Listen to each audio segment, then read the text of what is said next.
Assalamualaikum dan selamat datang ke Pala Bola News. Seperti biasa, Pala Bola News akan menyajikan berita bola sepak terbaik kepada anda semua pada setiap hari.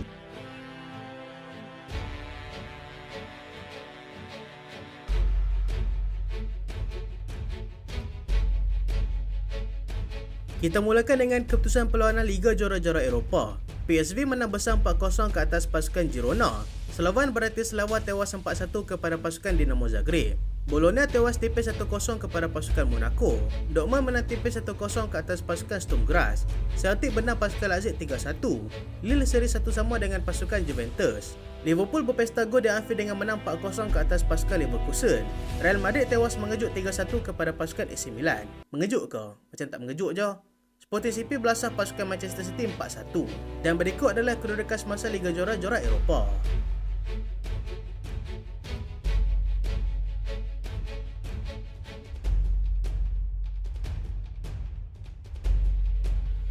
Manchester City dilawakkan oleh pengurus baru Manchester United. Sporting CP masih lagi berada di bawah kendali Ruben Amorim. Tidak berdepan dengan banyak masalah untuk benam cabaran pasukan Manchester City dengan jaringan 4-1 di Lisbon pada awal pagi tadi. Manchester City berjaya untuk berada di depan terlebih dahulu menerusi jaringan Phil Foden seawal menit keempat, tetapi jaringan tersebut tidak sedikit pun menggetarkan semangat pemain pasukan Sporting CP. Serangan demi serangan dilancarkan dan akhirnya membuahkan hasil menerusi penyerang utama mereka, iaitu Viktor Gyökeres pada minit ke-38. Dua penalti yang berjaya disempurnakan oleh Gyökeres pada separuh masa kedua, sekaligus melengkapkan hat-tricknya dalam perlawanan ini, dan satu gol daripada Massimiliano Araujo sudah cukup untuk menutup malam gemilang pasukan Sporting CP dengan kemenangan selesa 4-1 ke atas pasukan City. Ini merupakan kekalahan ketiga untuk Manchester City secara berturut-turut, di mana ia begitu jarang untuk berlaku lagi-lagi di bawah kendalian Pep Guardiola pada ketika ini. Peluang terbaik pasukan City tiba menerusi sepakan penalti tetapi gagal disempurnakan oleh Erling Haaland pada minit ke-69. Sesuatu harus dilakukan oleh Pep Guardiola untuk mereka segera memperbaiki situasi buruk ini. Dengan perlawanan seterusnya mereka akan menentang pasukan Brighton untuk hasil liga yang juga bukan lawan yang mudah untuk musim ini.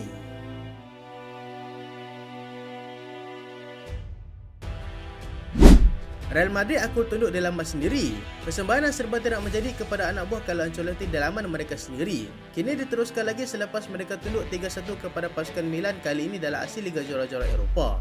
Mereka sebelum ini tewas 4-0 kepada pasukan Barcelona turun dengan misi untuk bangkit daripada kekalahan tersebut, tetapi malangnya masih lagi gagal. Milan tidak perlu menunggu lama untuk membuka tirai jaringan daripada Malik Thiaw untuk Thiaw pasukan Real Madrid pada minit ke-12.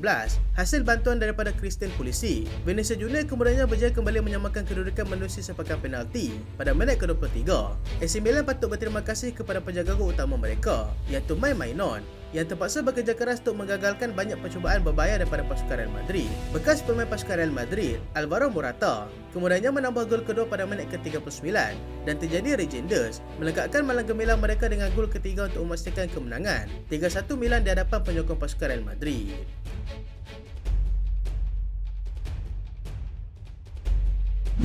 Hat-trick Diaz bantu Liverpool menang cabaran Leverkusen di Anfield. Kehadiran semula bekas mental Liverpool atau Xabi Alonso, tetapi kali ini selaku pengurus pasukan Bayer Leverkusen, dilihat tidak memberikan apa-apa kelebihan kepadanya selepas pasukan kendalanya itu tumpas 4-0 pada awal pagi tadi.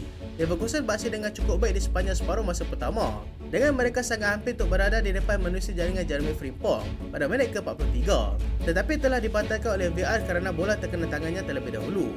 Liverpool yang dilihat lebih garang pada separuh masa kedua apabila mereka bermula dengan lebih agresif berbanding pada separuh masa pertama. Luis Diaz muncul sebagai penjaring utama dalam perlawanan ini dengan gol pada minit ke-61 dan kemudiannya digandakan oleh Cody Gakpo selang 2 minit kemudian. Leverkusen masih belum mahu berputus asa dengan mereka juga sempat melakukan beberapa percubaan yang cukup berbahaya, tetapi dapat ditangkis oleh penjaga gol pasukan Liverpool iaitu Kelleher. Liverpool sebaliknya berjaya menggunakan sebaik mungkin peluang yang terhidang untuk menambah lagi 2 gol, sekali lagi menerusi Luis Diaz sekaligus melengkapkan hat-tricknya dalam perlawanan ini. Liverpool kini mendolai carta Liga Juara-Juara Eropah dengan mengumpul 12 mata, hasil daripada 4 kemenangan.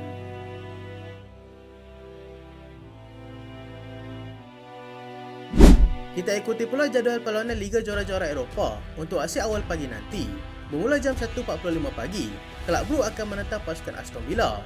Shakhtar Donetsk akan bertemu dengan pasukan Young Boys. Jam 4 pagi, Bayern Munich akan menentang pasukan Benfica. Feyenoord akan menentang pasukan Salzburg. Red Star Belgrade akan bertemu dengan pasukan Barcelona. Inter Milan akan bertemu dengan pasukan Arsenal. Paris Saint-Germain akan berhadapan dengan pasukan Atletico Madrid. Sparta Praha akan menentang pasukan Brest, manakala Stuttgart akan menentang pasukan Atalanta.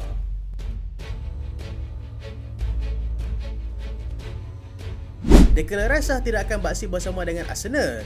Pasukan Arsenal mengesahkan yang mereka akan beraksi menentang pasukan Inter Milan pada awal pagi esok untuk kempen Liga Juara-Juara Eropah tanpa kehadiran pemain tengah mereka, iaitu Declan Rice. Rice yang mengalami kecederaan ketika mereka tewas 1-0 kepada pasukan Newcastle pada hujung minggu lalu. Bagaimanapun akan menjalani pemeriksaan lanjut bagi menentukan semula tempoh pemulihan yang terpaksa dihadapi nanti. Arsenal boleh menarik nafas lega apabila bintang tengah mereka yang juga kapten pasukan, Martin Odegaard, akan kembali mempokokkan pasukan selepas berehat selama lebih daripada 2 bulan. Arteta masih berkira-kira sama ada mahu menurunkan Odegaard ataupun tidak kerana pemain tersebut baru saja pulih daripada masalah buku lali. Odegaard juga sudah mula berlatih dan kini terpulang kepada apa jua keputusan yang Mikel Arteta akan lakukan nanti.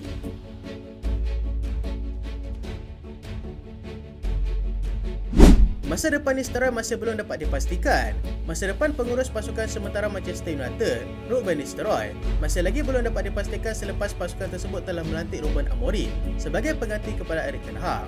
Nistelrooy kini hanya tinggal 2 baki saja perlawanan lagi bersama dengan pasukan Manchester United, tetapi dia masih lagi belum membuat keputusan mengenai masa depannya. Ada laporan mengatakan yang bekas penyerang Manchester United itu masih mempunyai peranan penting di sana selepas ketibaan Ruben Amorim nanti, tetapi tidak dinyatakan apakah peranan tersebut. Amorim sudah pasti akan membawa masuk pembantunya sendiri kerana Nistelrooy masuk sebagai pembantu Erik ten Hag. Nistelrooy berharap yang dia akan terus kekal bersama dengan pasukan dan akan memberikan sokongan penuh kepada pengurus baru mereka nanti.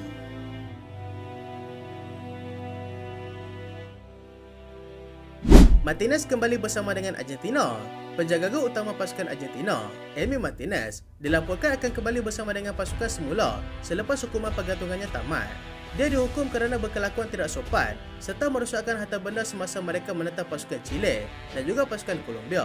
Kehadiran semula Martinez nyata memberikan kelegaan buat pengurus pasukan iaitu Lionel Scaloni yang kini sedang melakukan persiapan untuk 2 lagi aksi peringkat kelayakan Piala Dunia menentang pasukan Paraguay dan juga Peru. 2 aksi tersebut bakal menentu aksi peringkat antarabangsa untuk tahun 2024 ini dan akan bersambung semula pada bulan Mac tahun hadapan. Argentina kini mendahului carta dengan mengumpul 22 mata. 3 mata di atas pencabar terdekat mereka iaitu pasukan Colombia.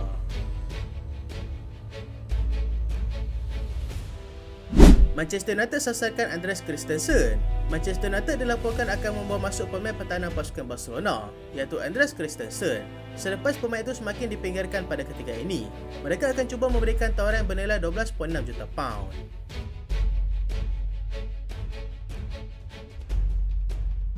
Arsenal sedia pecah rekod sendiri. Arsenal dikatakan sudah bersedia untuk memecahkan rekod perpindahan mereka sendiri, di mana mereka akan membelanjakan sebanyak 100.7 juta pound bagi mendapatkan penyerang pasukan Newcastle iaitu Alexander Isak. Newcastle juga melihat peluang untuk mereka dapatkan Gabriel Jesus sebagai pengganti kepada Isak nanti.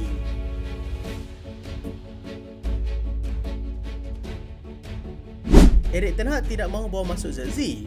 Erik ten Hag sebenarnya tidak mahu membawa masuk Joshua Zirkzee pada musim panas yang lalu kerana dia melihat pemain tersebut masih lagi belum cukup bersedia. Ini juga menyebabkan dia marah dengan keadaan pemain tersebut yang dilihat sebagai salah satu flop mereka sepanjang di bawah kendalian Erik ten Hag.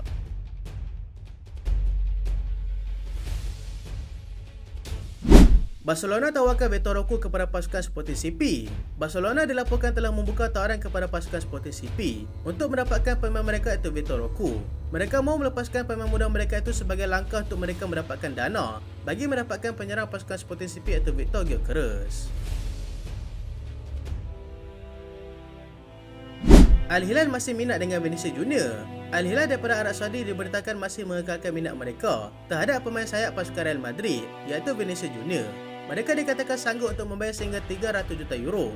Pemain itu juga masih belum bersetuju untuk melanjutkan kontrak di mana pasukan Al-Hilal melihat ini adalah peluang terbaik untuk mereka.